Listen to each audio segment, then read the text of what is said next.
Алдағы 2024 жылы қазақ тарихы, яғни Қазақстан тарихы энциклопедиясы жазылады, 7 томдық. Жалпы қазақ тарихы жаңадан жазылады деген үміт бар. Яғни қазақ академиктері мен тарихи қосыла өз үлестерін қосты. Сондықтан осыға дейін көп дау келген қазақ тарихы дұрыстап жазылады деген үмітіміз бар. Сол жайлы болады. Әңгімемді бастамас бұрын каналға жазылып, лайк басып, комментарий жазып кетіңіздер. Әрі қызықты болса жан-жаққа таратсаңыздар, каналдың дамуына үлкен үлес қосасыздар. Әрі қоңырауды басып жіберіңіздер. Уақытлы шығарылымды біліп отырасыздар. Ал әңгімемді бастайық. Жалпы тарих деген негізінен 3-4 түрі бар. Bir түрі сол академиялық тарих, яғни кәсіпқой үлкен академиктер мен доценттердің, яғни ғылыми тарих ғалымдардың дәлелдеп көптеген жылдық еңбектерімен өмірінің жартысын арнаған. Және де әуесқой тарих бар. Кез келген адам өзінің руын немесе қызықтырған тұлға жайлы білгісі келеді. Жайлы шығарым жасап, азды көпті аудиториясына, яғни үгіттейді, насихаттайды, өзінің ықпалын жасайды. Ол шынайы тарихи дәлелі бар ақпарат па, жоқ па, әрине ол белгісіз, бірақ ықпалы және өзінің ойы мен пікірін толыққан жеткізеді. Әуесқойлық әрине көп, оның бір себептері, яғни Қазақстанның қазіргі дамыған заманның, яғни интернет желісінде, YouTube каналдарында аз бар, жоқ емес. Әрі көбісі,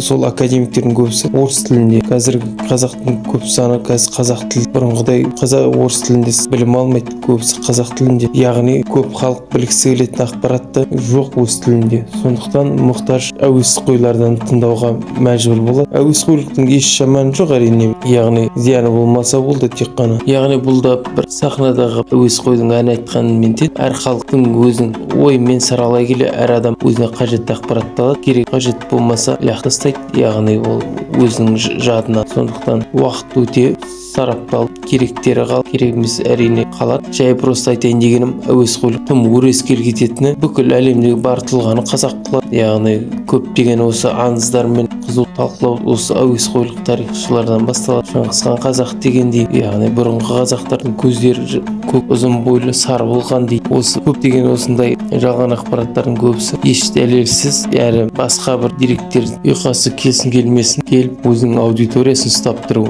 немесе оны ықпал ету мақсатына жасалады. Әрине жалпы көрші орыс елінде мысалға тарихта үлкен қатты саясаттың араласқаны белгілі, бірақ сол үлкен ғалымдар мен, яғни көптеген қоғамдары бар, тарихи қоғамдар мен ғалымдар бірлесе жай академиялық тілмен емес, жай халықтың тілімен жеткізеді тарихты. Сосында олардың көптеген жай адам араласа алмайды тарихи, өйткені жай адамсыз да, жай яғни әуесқойсыз да көптеген тарихи тұлғаны, тарих оқиғаларын түсіндіретін қоғам бар. Мысалға тарихи қоғамдар бар, жағрафиялық бүкіл орыс қоғамы бар. Осылардың көбісі тарихи оқиғалар, тарих жөнінде халыққа дұрыс түсіндіреді. Яғни академиктер көптеген адамдардың шақыра келе бір түсінік беріп қорытынды жасайды, және дұрыс, яғни сол үкіметке жақсы көзқарас керек болса солай бағыттайды да үгіт насихат жасайды. Орыс арқылы олар көзқарас. Ал біз болсақ кешегі 30-40 жыл болған жағдайдың өзіне әлі баға бере алмай отырмыз. Көптеген осы 30 жылдан Назарбаев келгелі Абылайды мақтап келді, енді Тоқаев келгелі Абылайды даттап, Қонаев жақтап келеміз. Яғни бізде тұрақсыздық және нақты әрбір оқиға баға берілген жоқ. Азды көпті кешегі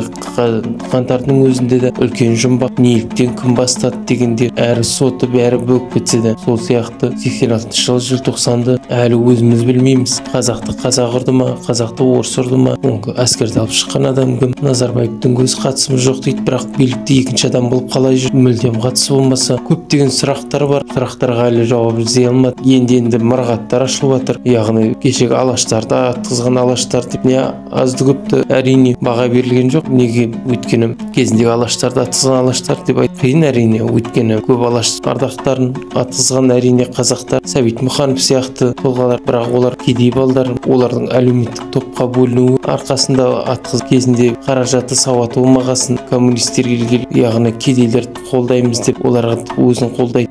Әлеуметтік тап керек болды, яғни халықтың қолдауы. Сосында қазақ екіге бөлініп кетті. Қазақ сатқын емес, көп қоғамда солай, жалғыз бізде емес. Негізі көп жағдайларда қазақ сатқын қылып көрсеткісі келеді. Сонша қазақтың ауызы біршілігі болмаса осындай жерді алып қалмас еді, егер бір-бірін сат. Шыңғысханды қазақ қыламыз деп жүр, яғни сақтар мен ғұндарды. Кешегі сол нағыз қазақ оқиғаларына көп баға беріп, әр зерттелмей келеді, айтылмай келеді, қорқып келеміз. Ашаршылықты да, яғни қатты айтып қойсақ, орыстар ашуланып қалар, орыстандар ренжіп қалар орыстар деп. Осылайша жалтақтап келеміз. Бұл саясат бір жағынан дұрыс та шығар, бірақ бір жағынан бұрыс та шығар. Яғни қазіргі украиндықтардың қатты айқайлап геноцид деп танылуын талап етті талай. Яғни кезіндегі сол бізбен бірге ашыққан Украин халқы да біраз халқын жоғалтты сол аштықтан. Қазақ жартысын жоғалтса, Украинда сол теңнен дөс бермес. Бірақ айырмашылығы осы Сібір, Орал халықтарына Ресейдегі және Украиндағы халықтардың көбісіне Америка мен Еуропаның көмектері гуманитарлы жетті, ал қазаққа мүлдем көмек жеткен жоқ. Сондықтан қазақ одан да көп қырылды. Яғни 50%, украиндықтар 20-30% қырылса, сол жайлы баға берілген жоқ, айтылған жоқ. Жалпы қазақтың тарихы осы жоңғарлармен және Шыңғысхан қазақ қылуымен арпалысып келеміз. Әрі бір руды бір руден биік қойған мақтан, негізі ол қорқатын жайт. Яғни адамның болашағын болжай алмай және дұрыс мақсат қоя алмаса, болашағына сенбесе, өткенімен мақтанады. Яғни мақтанар, жоспар қойып мақсат қояр, болашағы болмағасын өзінің батыр аталарын айтады, бабаларын айтады, мақтанып. Бұл да бір қараңғылық және қорқатын жайт. Яғни енді осы YouTube арналарынан, басқа да әлеуметтік желі арқылы қазақтардың шынайы тарихы ашылады, көзқарасы дұрысталады, мәдени және заманына сай жақсы бағытта дамимыз деген үміттеміз. Тарих мақтану үшін емес, оны біліп жүруіміз керек. Тарих қателігіміз қайталамау үшін, негізінен сабақ алу үшін өткен. Бірақ қазақ сабақ алмайды. Көптеген әдеби туындылар және тарихи туындылар оқысаңыздар, қазақтың халі баяғыдай. Соның бір айта кетеді, Сәкен Сейфуллин тар жол тайғақ кешу кезін оқысаңыздар, дәл осылай дүмшін молдалар, қымызға тойған байлар және күн көре алмай жүрген кедейлер жайлы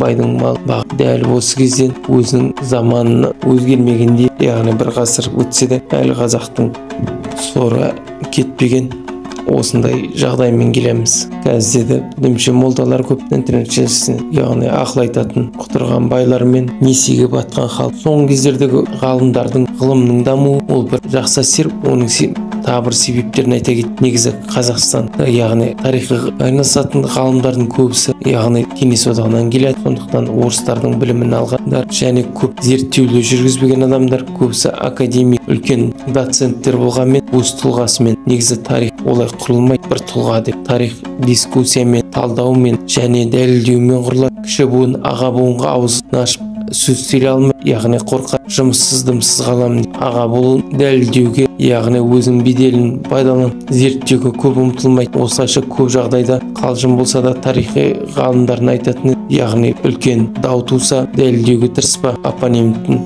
яғни қарсыласың өлгенін күт деп. Өйткені бұл әңгіменің астары, яғни көптеген үлкен буынды ғалымдардың көбісі дискуссияға, талқылауға тырыспайтын белгілі. Яғни мен беделдімін, мен баяғыдан ғалыммын, қайдағы бір бала жас жағадан шығып маған бірдеме айтқысы келе ме дегендей. Бұл ғылым жағынан дұрыс ой емес. Яғни көп аға буындардың қазіргі жоқтығы, жаңа буынның келуі ғылымға жаңа серпіліс береді деген үміттеміз. Сондықтан ағайын, әрине кәсіпқой болсын немесе әуесқой болсын, әр ақпарат әрине маңызды, бірақ адам сараптай білейді. Әлеуметтік желі әртүрлі WhatsApp-тан, YouTube-тан көргендеріңіз бәрін бірден 100% дәлелденген ақпарат деп айту қиын әрине. Сондықтан бүкіл ақпаратқа сене бермеу керек. Адам өліммен өзі талқылау, өз санаңызды, өз тараңыздан өткізіңіз деп ойлана. Яғни әр ақпараттың астарында не бар деген. Әр ақпарат бұл адамға өзінің ой пікірімен, өз көзқарасын басқа адамға тікелей ықпал етеді. Сондықтан сөздің бәрін саралай білейік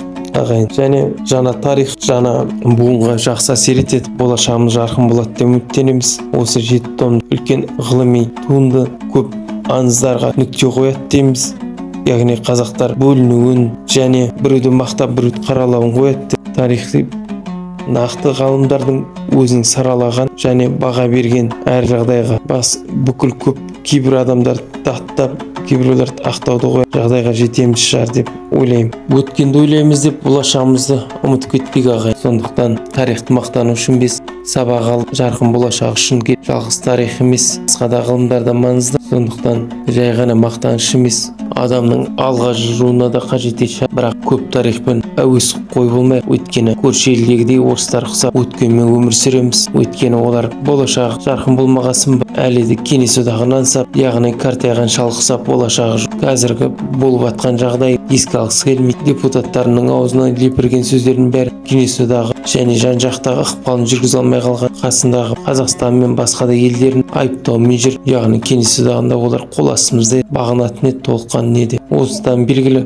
қай елдің болашағы жарқын, қай елдің болашағы жоқ. Алпауыт аю мен айдаһардың ортасында отқанда, айдаһар ашқасан ешкімді айыптаған емес. Қаражат, қаржы беріп, яғни көрші елдерге зауыт салғаннан басқа. Бірақ Қытайдан қатты қорқамыз, Ресейден емес. Жан-жағын жаулап отқан негізінен Ресей, Қытай емес. Жан-жақ көршінің бәріне әскер кіргізіп жатқан. Қазақты аштықтан бүкіл хандары мен батырларын қырған және тәуелсіз 300 жыл бойына отарлық ұстаған Ресей көптеген осындай қазақтардың көзқарастарын дұрыс бағытта бағытталып өз бағасын береді деген ойдамын. Көптеген айта берсе тақырып көп. Қазақ осылай тарихи және қазіргі жағдайға байланысты. Сондықтан да осы 7 томдық жаңа энциклопедияның шығуы жаңа бақыт, жаңа ой мен жаңа жаңалықтар алып келеді деген үміттемін ағай. Еліміз тыныш, жұртымыз аман болсын. Каналды қолдап, лайк басып, комментарий жазып кетсеңіздер және жазылып, көптеген тыңдармандар жазылмай қарайды. Каналдың дамуына үлкен үлес қоссыздар, жазылсаңыздар, жан-жаққа таратсаңыздар, әрі қоңырауды басып жіберіңіздер, уақытылы біліп отырасыздар шығарылым. Толыққан тыңдағандарыңызға көп рахмет.